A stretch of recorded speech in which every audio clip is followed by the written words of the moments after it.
Okay, friends, it is another Tim Kirby Russia live stream. And although I just started the stream in a very radio sort of way, to be honest, today was kind of a crazy day and a little bit of a scary day and a little bit of a day that might be, I think, of interest to people, but also be relevant to maybe the realities of Russia. Today is Easter. That is true. It is Easter Sunday, but I had a little bit of a sort of shocking personal experience here. So today I was with the kids. Thus, I am, chilling out in the city. Well, at the time I was, I should say. And I was kind of happy that I didn't have to touch the computer. I thought I'd come home and not have to touch the computer at all today, and it was going to be amazing. But as you can see, I'm here at the computer anyways. It is my destiny. But at some point during the day, I think this is pretty early, I don't know, 2 or 3 o'clock when the sun was still up. So I'm kind of on like a radio sort of interview with this one group of very paranoid Russian people. But anyways, kind of get told there, son comes home and he says, Dad, some migrant workers punched my friend in the face. Okay. They punched his friend in the face. So I'm like, wait, what's going on? Where is all this stuff? And basically, his sort of response to this was that, said something to do with a little soccer field by where his friend lives, much closer to him. And I guess these group of adult men of the migrant working type came over and told the kids to leave. Now, there's a few different opinions about that. Like a certain mother of my children really feels that all of that stuff should be for kids and that adult men should go pay money to rent a field elsewhere. I can kind of see that. I have more of a view that, like with sports stuff, like who gets to play on the playground or who uses the soccer field is something you should defer to your elders. So I don't have too much of a problem. In fact, really any problem with a group of adult men who are like 6, 7, 8, or however many guys, saying, come on, you two kids, come on, let us play the game here. I don't have a problem with that. But there is a problem when one of these guys punches some other kid in the face. Now, apparently he didn't really whoop his butt. It was like a single punch, but that's enough where it's over the line. There's, get out of here, you pipsqueak kids. We want to play. That I understand. Punching them, apparently not. So anyways, I tried to make sure to get this clear with my kid. Like, you mean punch? And he's like, yes. Okay. So I knew I was probably going to be in some trouble today, but I threw on my pants, threw on my boots, decided, should I come take a weapon? But then that seems like premeditated. So I decided, let's go at no weapon. Let's go hardcore. So as I approached them, I was hoping it would be not that many guys. But when we got over there, walking with my kid, his buddy, and all that, and kid's mom there, we walked right over to this little soccer field that's kind of surrounded by like a metal cage to keep the ball in there. And, there's like at least 6 guys. And so I'm like, well, I'm probably going to get my ass whooped. But on the one hand, this is what you call parenting, my friends, because when you have a kid and someone beats up your kid's friend, or I should say beats up, physically attacks him, and you just sit there playing on your phone, well, you're not a real man, are you? Even if you need to get your butt whooped. So, looking at these 6 guys, I'm like, well, I'm probably going to be in for it, aren't I? Well, what are you going to do? Gotta, especially on Easter, there's a certain person in human history who sacrificed horrifically to prove a point to humanity. I guess I could take a butt whooping to prove to my son about how to be a man. I guess maybe, it was the spirit of Easter in a very screwed up way. But so anyways, I'm like coming up and it starts, who did this to him? Who hit this kid? And the nice part was that apparently these guys, other than maybe being from the same country of origin, or didn't seem to have particularly much love for each other. So they're all just kind of like, I didn't, something happened. Their reaction wasn't like some sort of like tribal aggression. It was more like, hey, I didn't do it. Someone hit this kid, but it wasn't me. And I see from the side of the cage, that's there, someone bolts, just darts. And so in that split second decision, you have your fight or your flight or whatever. He chose flight. And I was like, I'm getting this motherfucker. So I take off, boom, boom. I'm chopping. Guys, I can officially say that I am the slowest member of the Moscow Spartans because they actually we did some tests, like how they do with the NFL. They have the combine. We did the combine. I am definitely the slowest guy on the team. We do have some big fat guys, but I am the slowest of the big fat guys. But anyways, I kind of had so much adrenaline that I couldn't. I'll put it this way.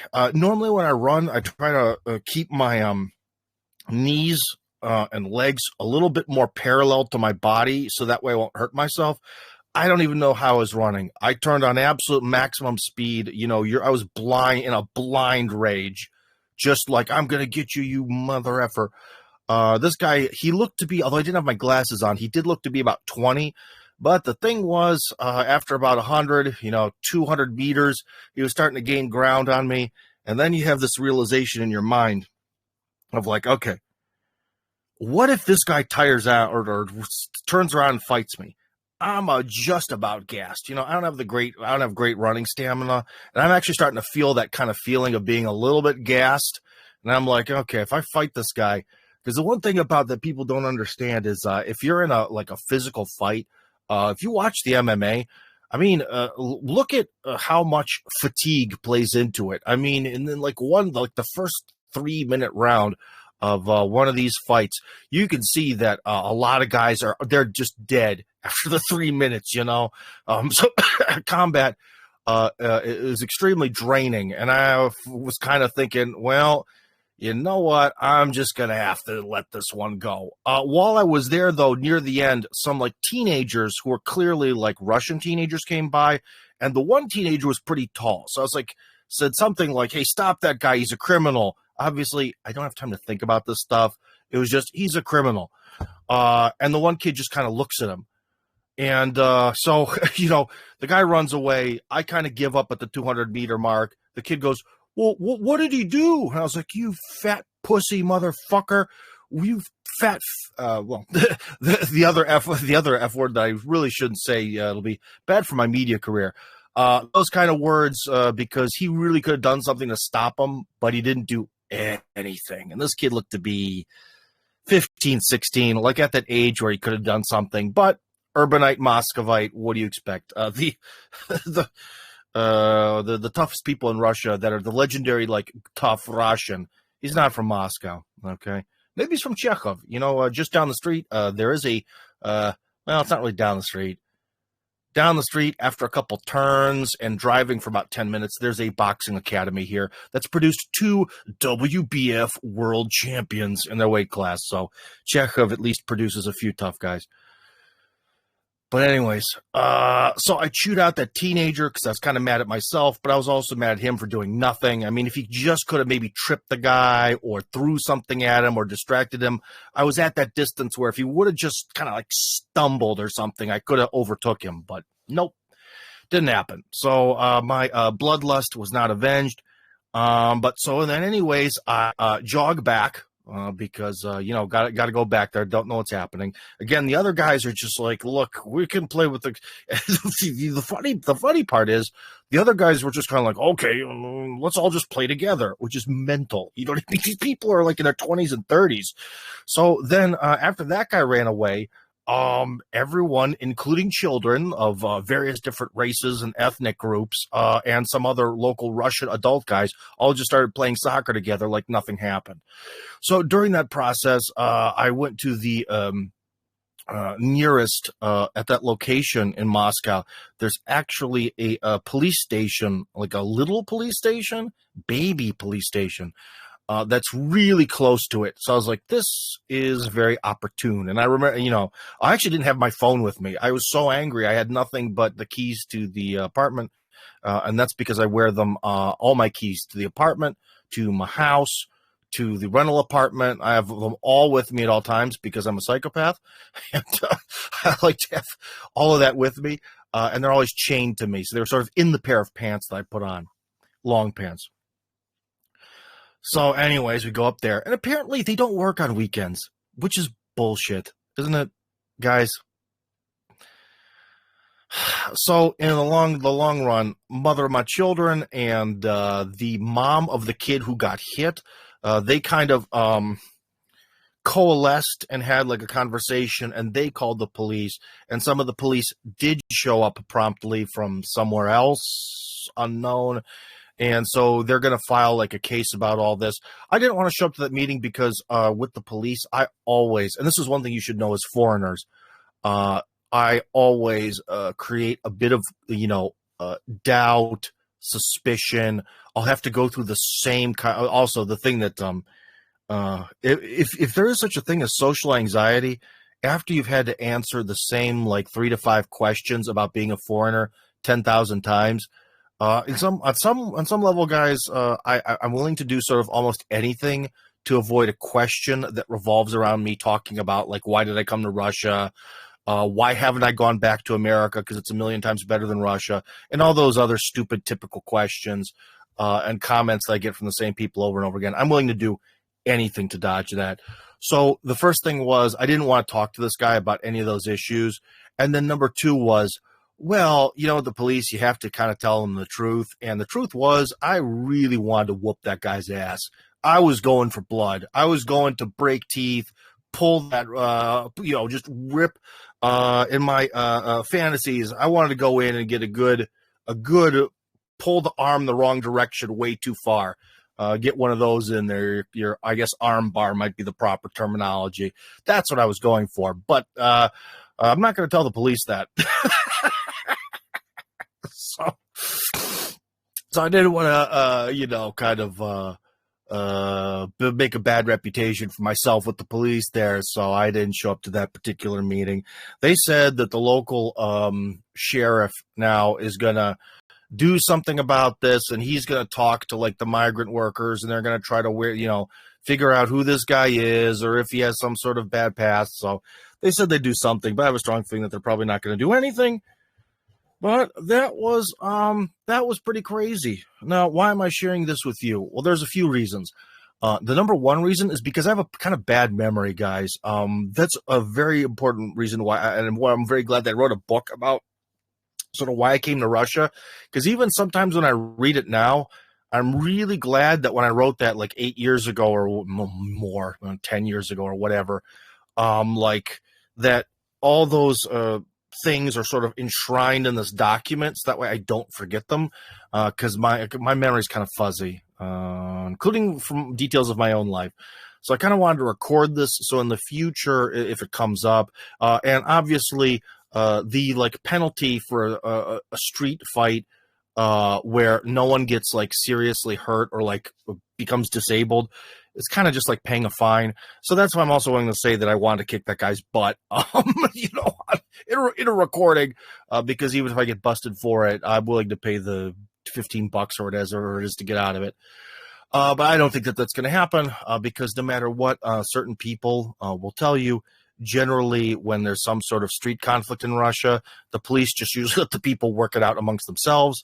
It's kind of the like 1950s, like 1950s America rules, where just kind of things work themselves on their own. Then that's a good thing.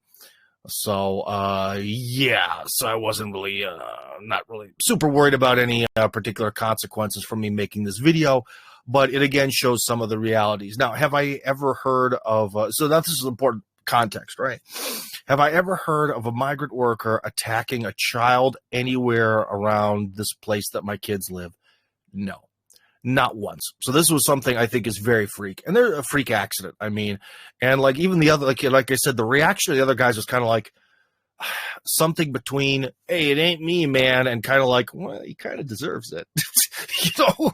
So it wasn't like this thing because I had a recent conversation with a kind of like Russian nationalist guy, but I would put him in the category of like the little N nationalists.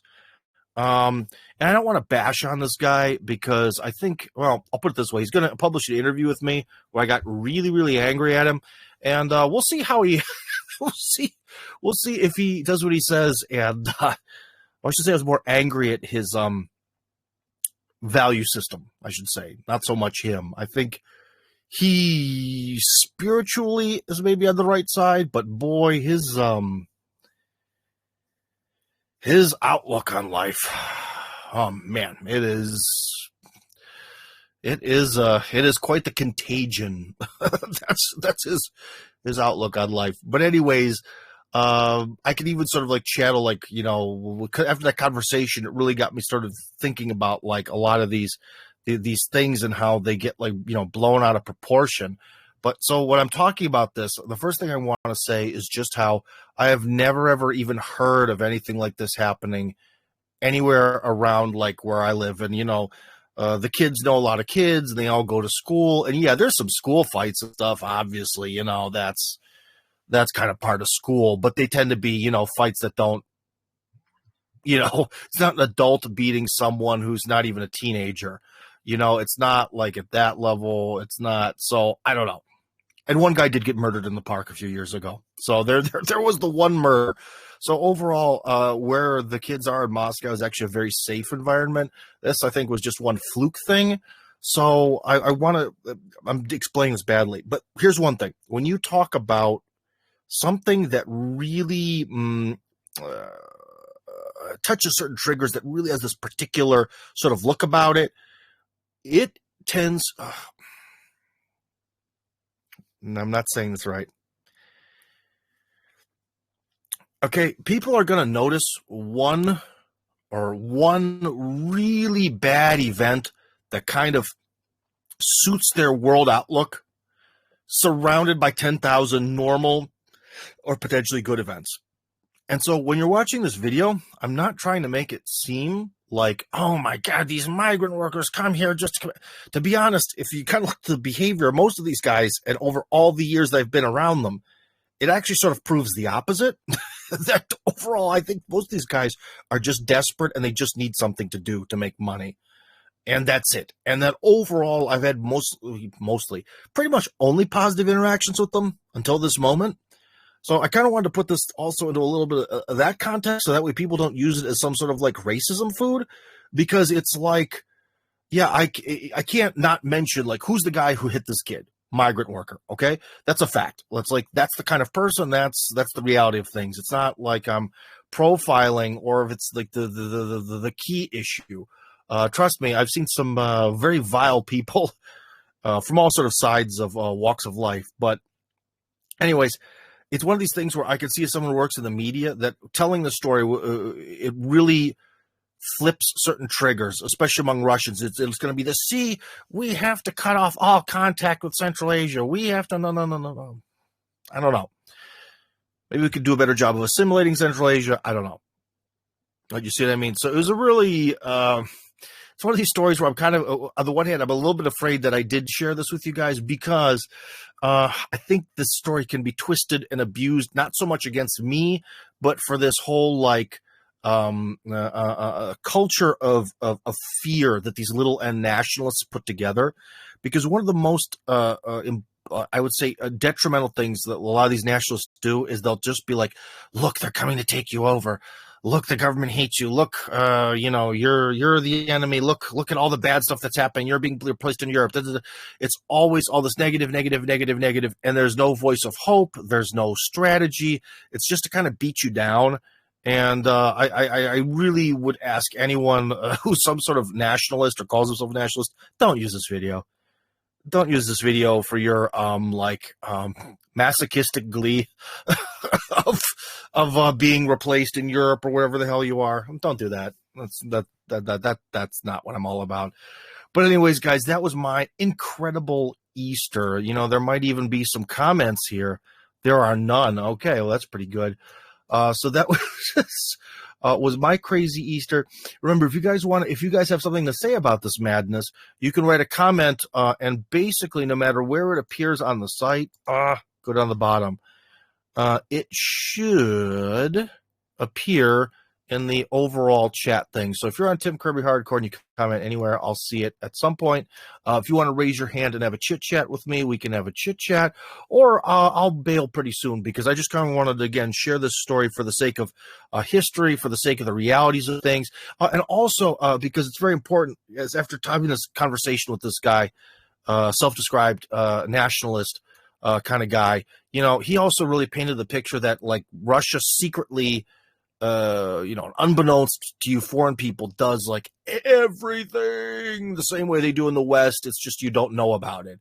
And like, first off, when I charged that guy, or any, how it is in the West, if you were to go after someone, and it looks like there may have been an ethnic thing here, and you're a guy who looks like me, and you're charging a guy who looks like some sort of migrant worker, yeah, guess who's going to get it? Guess who's going to get hate crimed? And so I think this is actually sort of an example where with Russia, this whole thing that certain people try to sell, that in Russia, it's basically the same as in Europe, and the Russian people themselves are the most oppressed. That's not how it is at all. It's not how it is at all. And the police were very, very much 100% on our side. Are they going to put a lot of effort into doing anything? Probably not. But one of the reasons why this guy also ran away is because, unlike in a lot of places where they have these weird migrants who are just treated like kings, the migrants here, unfortunately, are treated like garbage. I don't want them to be treated like kings. I kind of like them to be treated like human beings. But, this guy, one of the reasons he ran, like, my son even asked me, why did you run away? I was like, well, first off, that's kind of insulting, because you don't think I could have whooped that guy's butt? I think I could have, although he was quite big. He was about as big as I was, so it would have been a very fair fight weight class-wise. But, he fights a person with citizenship. The cop goes up to him. He sees a person with citizenship, especially with my wonderful exterior, and that guy is getting deported. His life is over. I don't know what he's going to do, but it might involve a lot of begging on the streets of wherever the hell he's from. So Peter wants to talk. Hello, Peter. We're having a very depressing episode today. Violence on Easter. That's kind of my fault. Hello. Hey, Tim. Can you hear me? Hi. Yes, I can. So maybe on a little different topic, what's the status of the American Village? On the American Village. It's the same as it's been for a few weeks now. We're being told that it is on the big stack of things that the governor has to review and sign, and then once that starts, that's when the fun of all the changing the status of the land, the subdivision, and all that stuff happens. So I was promised at the beginning of the year that this would all start. So remember the keyword start. First half of 2023. So far they haven't broken their word, but remember we're in April, which is the 4th month, and then May is the 5th month, and June is the 6th month. So at the end of June, then that's the point when they've kind of deceived me a little bit if we don't get there by then. So now, that's the status on the legal end. Do you have a layout of what you're planning there? Like how many lots and kind of, what you're planning as far as the layout? Oh, of course. That's been done a long time ago. Oh, cool. Can you share that in some way? No, not until the project starts. Okay, I understand. Yeah. I can explain it to you in general terms, though, that basically, if you imagine something that kind of looks like the state of Missouri, and you cut it into you draw a line that cuts the right half into a 1/3 of the territory, and the left half into 2/3 of the territory. Now, that's a road that is pre-existing, that can't be changed or altered. In fact, it's even written on like the basically the government registered document about the land that the road can't be touched. It's its own thing. Okay. Now, the 2/3 to the left is going to be all the residential. It's probably going to be cut up into 200 slices, but I cannot really say for sure because a little bit that depends on the company developing it. A little bit depends on the government, so it'll be 200 or less, basically. Now, how big will those lots be? How big will those lots be? Well, here's the thing. Remember, this is one thing why another reason people want details, but when you don't have a finished product It's really Right. hard to offer details. Okay. Okay. So you gotta keep it cool, baby. At the Okay. very, very least, if we really go for maximum capacity to get the most amount of people in there, which it also kind of depends on the construction companies. Right. Because one of the reasons is here, let me mute you because I keep hearing myself and I'm losing my mind. I will unmute you very soon. All right. So one of the reasons why we have 200 families, why 200, why that number, is because the building company that we very, very first wanted to work with that was really excited about this. I did a live stream about like what the houses would look like. It's those people.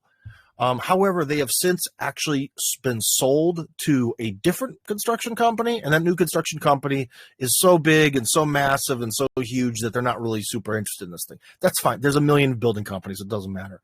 But they basically were kind of like, about like the prices, they were kind of like, look, you want to have people move to Russia, and you want to have these people, come in and they don't have a lot of money and they want to live in a house. You're like, look, in order for us to make this cheaper for you and profitable for us, we need to maximize, baby. Like we can't be having like quarter hectare, half hectare plots of land. We got to do this, all right? So that's one of the reasons why on the map as it's written, half of the land is the size of about 1,200 square meters of land with maybe that's actually more like 2/3 of the land. And then there's a sort of more 1/3 higher density that I think is about 600 square meters. You know what? I can open this up for myself and actually just look because I am at the computer. The power of technology. So let's open up my thing here. Where is look at the land? Where is the map? Where is the high-res map?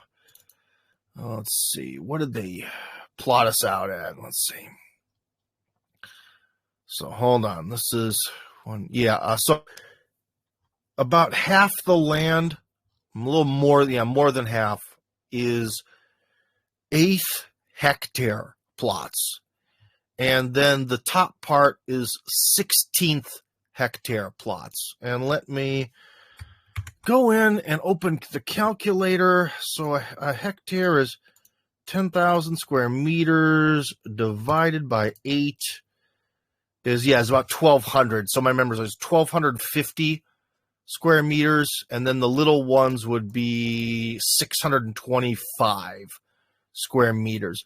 But that was with that particular building company. If we can go back to say a building company that's because I've gotten some new offers, which I guess I can share with you guys. Peter, we'll be back with you. Well, let me get to this. One offer has been actually from a company that does the whole 3D house thing. Now, remember, guys, I'm not naive to this stuff, and I don't get tricked by hype. 3D printed houses are 3D wall houses. All the vertical walls are 3D printed. Nothing else is. Okay. So when we talk about 3D printed houses, we're talking about 3D printed walls. But it's actually a very good technology, very good with heat. It's becoming more affordable. In fact, it's pretty competitively affordable. It's kind of an interesting offer. I had a talk with the guy yesterday. And the thing is, this is actually going to be maybe something actually through like the government. So it might be a thing where they may be able to get some grants to do this as part of a greater project. So in some ways, it may actually provide some discounts. So that's kind of neat. And another thing is one person was kind of like who wrote was like flipping out. Tim, how can you build a village there? It's by the river. Sometimes rivers flood. Well, it's still like over a kilometer to the river, and I don't remember any massive floods like that. But anyways, let's just say there is a massive flood. Well, one nice thing about 3D printed homes is as long as they are on a like concrete slab foundation, they tend to like put the the light switches and all that kind of like at mid height. So essentially, anything below that really can't get damaged by water. Like maybe some of the doors. But they're actually very good at surviving water damage. Something to think about, something to consider, which is kind of neat. So that's interesting. Timur and I want to take a tour of this other company that said they were interested in the project, that was pretty sure they could provide us with some homes, that actually make homes the way that they make like a Soviet apartment building, but they make it for a house, where they have the pre-made concrete panels, and they kind of just slap them down, hook them together. Again, it's a good option for flooding. Concrete panels can take quite a beating from everything, including water. So that's kind of also a cool technology, very Russian technology. So that's an option. We'll talk to them. Obviously, they're a little on the pricey side, but they were kind of enthused about the project, and they said that they could find some custom solutions, because the houses they make are a little bit more business class, as they call it in Russian. And they were like, maybe we can find some ways to do an economy class kind of project for you. Because remember, we have this issue with the village that people are all coming at different times. Not everyone, it's not like we're going to have this thing where we're going to, like I have $10 million sitting in the bank, and I'm going to build 200 houses, and they're all going to be ready, and everyone's going to come at the same time. So I really want to work with a builder that's going to take that into account. And one of the things about these concrete panel houses is that, hey, they're making panels every day. And at their factory, they can store a lot of panels. They don't take up a whole hell of a lot of space when they're just all kind of like stacked next to each other. So, these guys could kind of just bring, heck, I don't know, 2 or maybe 2 semi-trucks. The problem is I'm not quite sure about the weight, but in terms of the volume and stuff, they could bring 2 semi-trucks out. 2 semi-trucks and a crane, slap down the walls in one day, drive away, and then get started on the rest of the stuff. So that's a good technology in terms of we're going to build this community, but we don't know when people show up, and we might need to build a few houses at once, and then we might not need to build any for a while, but we want to have all the houses from the same person and build a good relationship with them. So it's a good solution in that sense. Whereas 3D printing is terrible, because the 3D printing device is a real pain in the butt to transfer. It has to be really super ultra mega perfectly calibrated, bro, in order to work. And so, if with the 3D printer, if you're going to take the time to bring this big bad boy out there and use it, it would really be good to do at least a few houses at one time, and not just like one. That's kind of, that's definitely not going to make it this amazing, money-saving adventure. We're also now looking into, because that initial company kind of backed out because they got bought up. We're thinking about traditional, more American-style homes. Of course, American homes, the walls are too thin. They are 4 inches thick. In Russia, all walls must be 8 inches thick in order for the home to be considered a winter home. So all the walls it'd be a stick frame, but 8 inches thick with all the goodies and insulation and all that. So that's essentially your answer. So Peter, I'm going to bring you back on. Hello. So did that answer your question there? Yeah, okay. It did. Great. Thank you. I appreciate it. What are the utilities? Those are the gas and electric, and then also with internet and cell phone service out there. Okay, we'll get to that, because we actually haven't really talked about that very much. So this is good. I muted you again, not because you're a bad person, but because I start hearing that echo and my brain melts. And it's not because of you. And again, you're not a bad person for creating an echo. Almost everyone does. So it's cool. But anyways, so what about the utility bills? Well, one thing is that on the plus side, there are some things about Russia that are expensive. I think that food, even though food kind of seems cheap, when you'll have that one famous British soccer or football blogger came here and it's like, oh my God, a beer costs £1. There's a pint for £1. It's a miracle. That guy became really famous for spreading the cheapness of food in Russia, especially to the British English speaking world during the World Cup. But guys, as a father, I can tell you that food really adds up, especially if you want to eat more, higher quality food. Food is the one kind of pain in the butt expense in Russia. What's a lot cheaper? Like when you get into America, it's like the medical care nightmare. That's way cheaper here. And one thing that's really cheap about Russia are utilities. The Moscow apartment My kids are super wasteful with electricity and water and everything, just super wasteful. Maximum, all the lights on all the time. Let's all take 3-hour showers just to relax. And, I'm paying like $100 in utilities. And a beautiful Chekhov, in the summer, it's like $30. In winter, obviously, it's expensive to heat with electricity. It winds up being also in the sort of 7, 8, 9, 10 range sometimes, depending on the situation. But then in Chekhov, you don't have to pay for water. But so anyways, utilities in Russia are really, really, really super cheap. But beyond that, what are we going to have in the village? Well, it depends on what the governor signs off on. The easiest thing is electricity. Electricity is very, very, very easy to run. I see zero possibility that it'll be difficult for them to run put out a transformer by the edge of the village and run, power cables. That might also affect the number of houses that are there. Because if there's going to be some weird thing that I don't know about, and they're like, well, if you want to do 200 houses, well, that's a special program and that's really expensive. We have transformers for 162 houses. Well, then we're going to do 162 houses.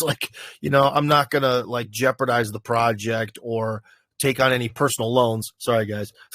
Take on any personal loans to get this mega transformer for however many houses, So a little bit kind of depends on these government standards and all that. But again, we'll see. But electricity is going to be zero problem. The internet is also going to be zero problem.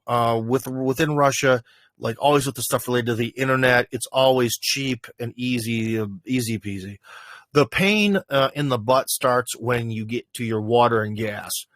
I don't know about what the water situation is going to be like because I am not really sure how close we are to an actual sewage system. We're kind of far from Serpukhov, and we're divided by a lot of stuff from Serpukhov. I mean, there's little villages around there, but I'm not sure whether they actually have true plumbing. It looked as though they don't, but they could. I didn't really see the trappings of them having. Then again, they had some stores and stuff, maybe in schools. Maybe they do.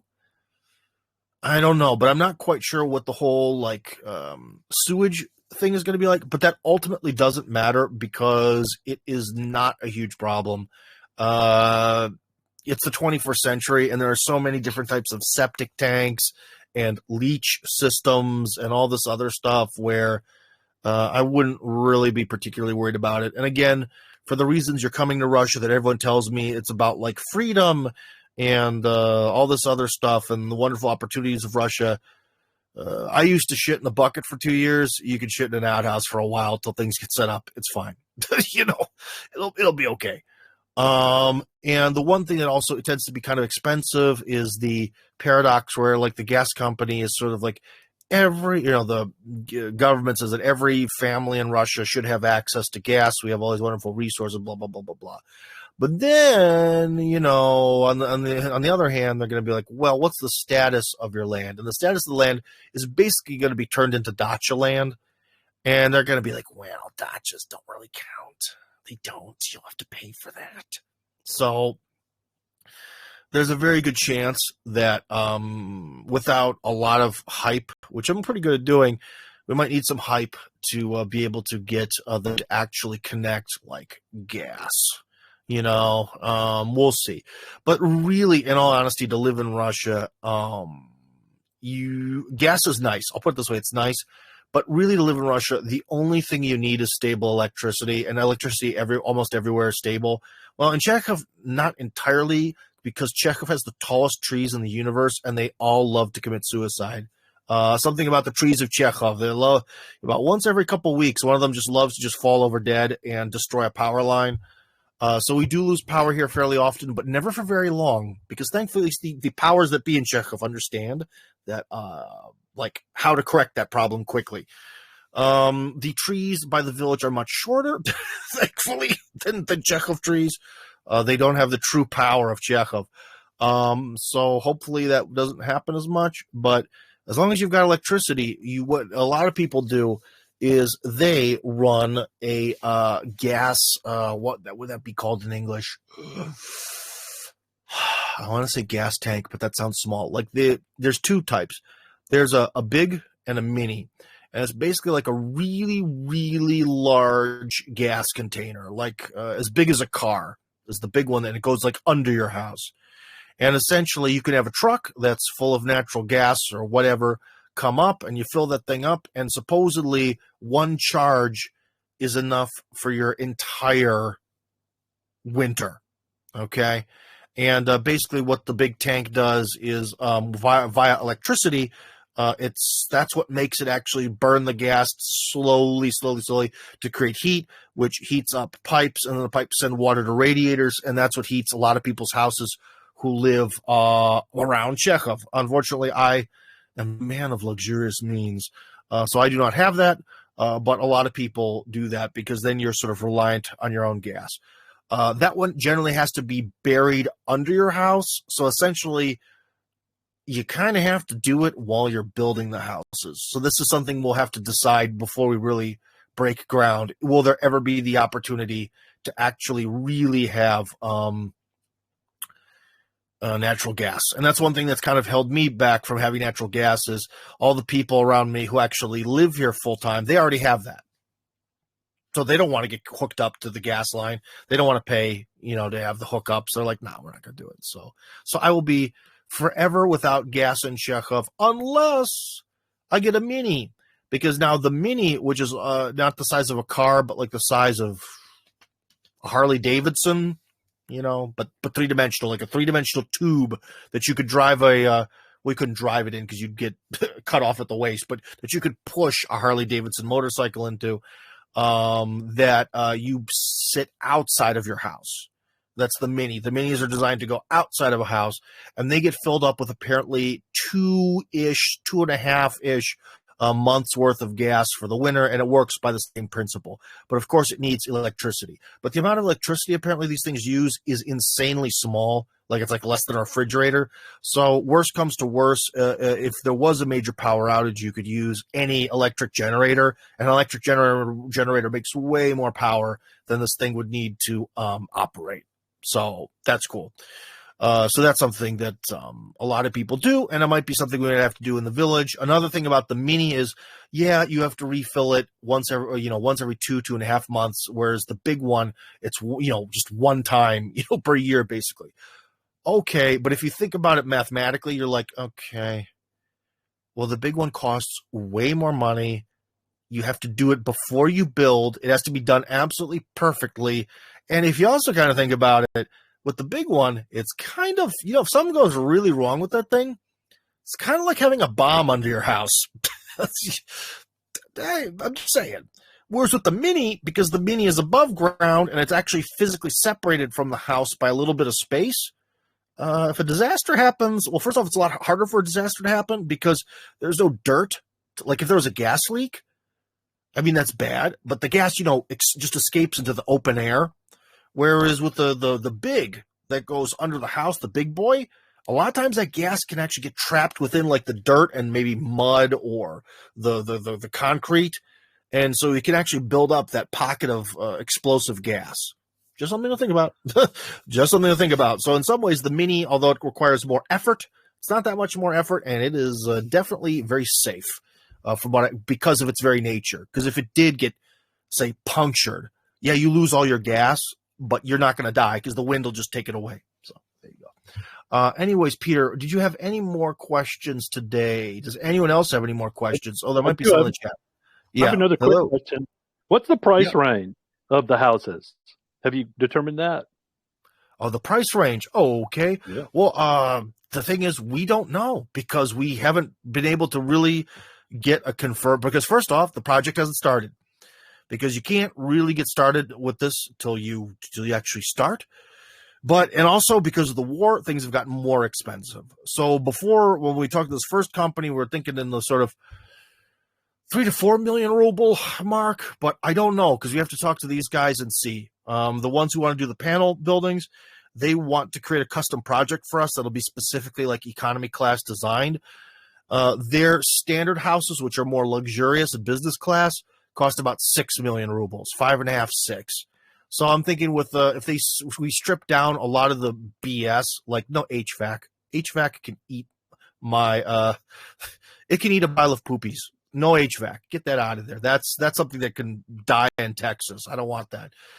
We get rid of the HVAC. We get rid of the heated floors, which also are a little not resilient to damage. The cost of them really adds up. And some other of the cutesy poo doodads, like the artisan roof that's actually imported from Sweden despite the war. There were some factors in their houses that really drive up the price, and you don't need that. A rolled metal roof is going to be fine. So I think with the panel houses, maybe we can actually somehow convince them down to something like 4 or 5 from 6, over 6. When it comes to the 3D printed houses, I have no idea, man. Because I even kind of told them, I was like, look, how much is this going to cost? Because 3D printing, once they know what they're doing and they got that ball rolling, it's actually 15% cheaper in the United States, 15 to 20% cheaper than standard stick framing. But that's in the United States, and that's based on like a different sort of logic, because like in Russia, labor costs are much lower and certain material costs are lower, certain are. I don't know. I don't know if that holds true in Russia, but it would be a good option. Now, but regardless, yeah, I really, ideally, given the fact that the war made everything more expensive, ideally, I think the houses at this point, the miracle would be getting them down to like, as in being able to just walk into it and live there. Maybe not everything's perfect. Maybe not everything's the way you want it. But you turn the sink and there's water. You need to sleep. It's comfortable to sleep. It's heated, so it's a functional living space that just might be really bare on the inside. I think at this point my dream of doing it for 3 million rubles is over, and it's probably going to be 4 million rubles. Now, as far as grocery stores and gas stations, how close are they? Not very, but that's what they made cars for. Right. Well, what do you mean by not very? 10 miles, 20, 50? The next village has a few grocery stores. So that's 10-minute drive. Okay. That's not bad. Yeah. Well, it's not far from a huge highway. The highway that connects Moscow to Tula. So that's far enough that you can't hear it. And that's the main thing. So, it's pretty connected. But, driving is definitely going to be a major part of life there because there's no public transport or anything. Not yet anyways. They say they want to build up some of the area by the river. And so there might be some new cutesy, hip stuff happening by the river eventually. But, again, time will tell on that one. Thank you. All right. Okay, so let's mute you there and take a look. Maybe there's some questions, or maybe there's absolutely none. Propane tank. A certain person close to me is asking. Yes. The propane tank. Yeah, the big one. It's essentially just like a giant one. I guess the difference is with an actual propane tank that you use to cook with in America, that you can use for a stove. I think some of them do have a pressure meter. Very few though. But basically, there's with the. Why don't I just try to find a picture? Hold on. We're gonna do this if I can. Let's see. I can show you it. Hold on.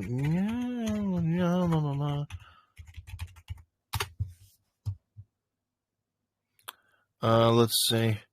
The problem is the name of the big gas tanks is also the name of like a rap group society, and so it's sometimes it's hard to find. Okay, let's share the screen. Screen 2, go. Okay, so here we are. This is what they look like. As you can see here in this picture, which you probably can't read, you got the thing here. This one is not under the house, but sort of to the side of it. That's probably a better way.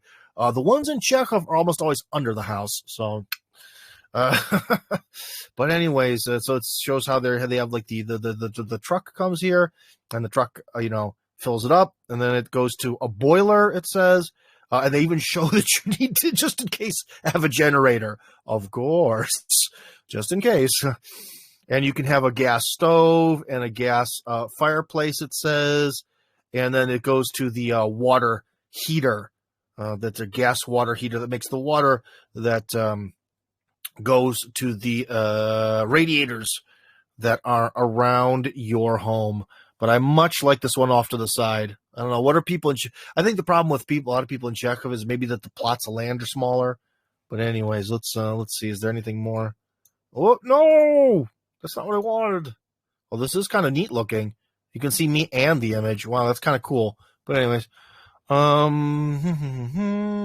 boy, now this is very confusing. Anyways, I think this is the rap group. Gas Golder. But anyways, let's go with mini. So there's the mini. Oh, this is perfect. This is exactly what I wanted to show you. There's the mini. It's actually a little bit closer to the house than I saw it some. Well, actually, all these ones have them close to the house. I was always told you're supposed to have it like half a meter off the house. Oh, well, I guess they don't care. But anyways, yeah, that's what they look like. The mini is a lot, as you can see, is a lot less of a hassle, a lot easier to install. They just kind of have to like drill a hole in your wall. Yep, that's it. Well, this one's cute. This one has a nice paint, a little paint job. Wow. Okay. Oh, and there's the truck. Oh no, again, clicking the wrong thing. And there's, I guess, the truck that comes and fills it up or something. Oh my gosh, look at that. So there we go. There we go. I think that's enough screen share for now.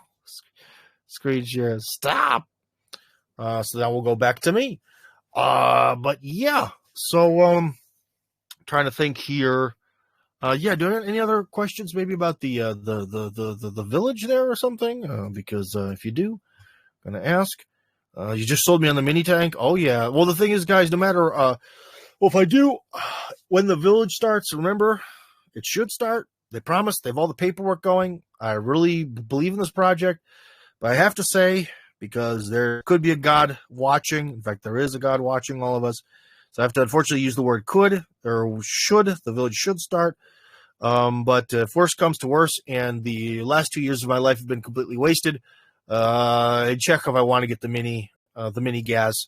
The mini gas tank. The mini would save me a lot of money, and it would make this place more evenly heated.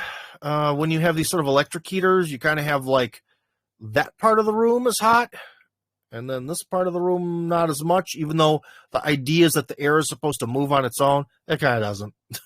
It kind of just maybe if it does, it moves up, but it doesn't tend to move very far out towards you, and that would be eliminated by radiators. Radiators work beautifully, always.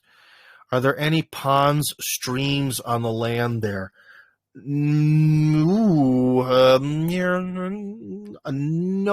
but there is a gigantic river a kilometer's walk away. Oh boy, now you guys are going to make me open the map. Yandex. And one thing, just so you know, that I get a lot of the same questions about this, and as soon as the project actually starts, like really starts, and it is a 100% sure thing it starts, that's what I'm going to get into. I'll show you guys maps, exactly where everything is around it. This is all, not very hard to draw on the computer. But, there is a, yeah, there's some floodlands to the west where someone could definitely go swimming. In fact, there seems to be some hotels out there, so that's fun. I guess, oh, okay. So, hotels. All right, Hotel Russia.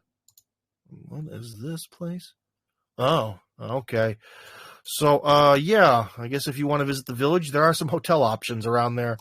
But, essentially, yeah, there is definitely water within walking distance. If you are a water freak and you've got to have your swimming in summer, yeah, there is. Is there any sort of lakes or ponds? No. Maybe there seems to be one by the monastery, judging by the map, but not really. There's a small pond within the neighboring dacha community, but I have a strong feeling they're going to be like F off. Don't come in here. We put up a fence for a reason. You scumbags. Oh, well, the lake by the monastery is it's here. It's actually fairly it's decent in size. Decent enough to I don't know, to screw around and go swimming if the water's not like super gross.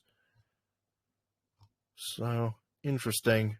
But no, on the territory itself, it is a smooth, sloped plain.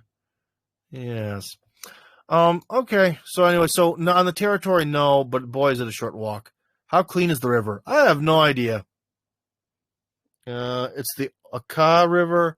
I don't know. Well, hard to say. Probably a lot cleaner than the Moscow River is. They all are. But, yeah. So, anyways, guys, it looks like we had a big... any more questions here from anyone? If not, I'm going to get going. So, I guess I'm going to start my sort of moving out. Oh, there is one.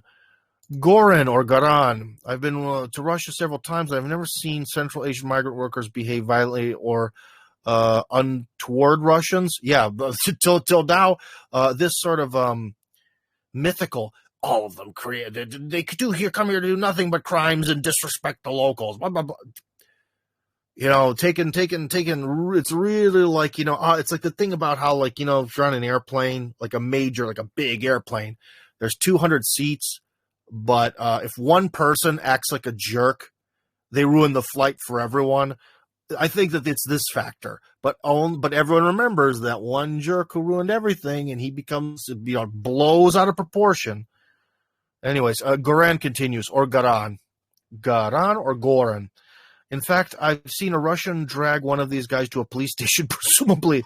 And I've seen a Central Asian guy pick up a Russian guy who was drunk and slumped over a seat. Yeah, I've also seen a lot of them help. And to be honest, like in winter, when you to clean off the skating rink, you can actually ask those guys to borrow their shovels, and they'll let you use their shovels so you can clean off the ice skating rinks for your kids. I don't know. I think in a lot of ways these guys are generally kind of helpful, or to be honest, very often old ladies will be like, "Hey man, I'll give you 500 rubles if you throw away this old sofa for me." So yeah, it's definitely a non-standard thing. Did you get any reaction from your friends in Ireland about Biden's visit? No, Off-Grid Ireland. Are you listening? Off-Gridders, are you here? Any reaction?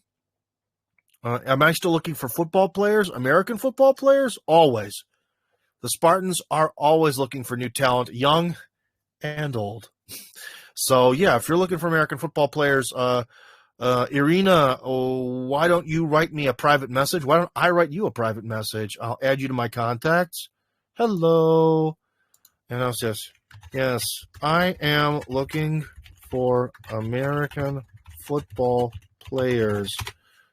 And to be honest, as someone who actually works in the league, for all teams, someone who works in the league, I can actually, no matter where you live, there might be a team there. And we could, hook you up there. Of course, certain franchises like the Moscow Spartans, the legendary Bronze and Black, are, a little bit more advanced. But if you want to learn to play the game, you can learn at a lot of places.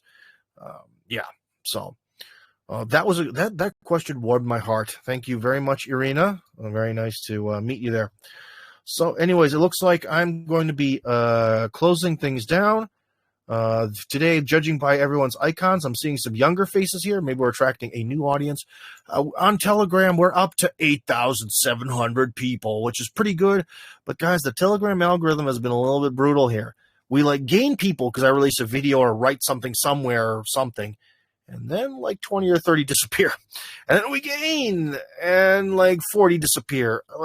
Man, this algorithm stuff is rough. I was really, really happy with Telegram at first because it seemed like every time I put more effort into it, I got more subscribers, and they just stayed there. And now it's no matter what I do, subscribers seem to be disappearing. Of course, they're disappearing slower than they're growing, but still. So, I don't know. I kind of want to have a party when we hit 10,000 subscribers, but there's a good chance, we'll hit 10,000 subscribers in a month. There'll be 9,300, So I don't know. But anyways, we are out of questions. And, oh, no, hold on. We have one. Peter is again. I plan on moving to Russia by the end of this year. Well, I really hope we can get this village going. I mean, it's just a matter of time. Just a matter of time. But even if not, moving here can be a great joy. You can join up with the village later if you want to or not. But, yeah, but you definitely have to come here with a plan and a strategy, or else things are not going to go very well. Anyways, guys, I'm going to sign out right now. Thank you very much for being here with me. And, yeah, Tim Kirby signing out.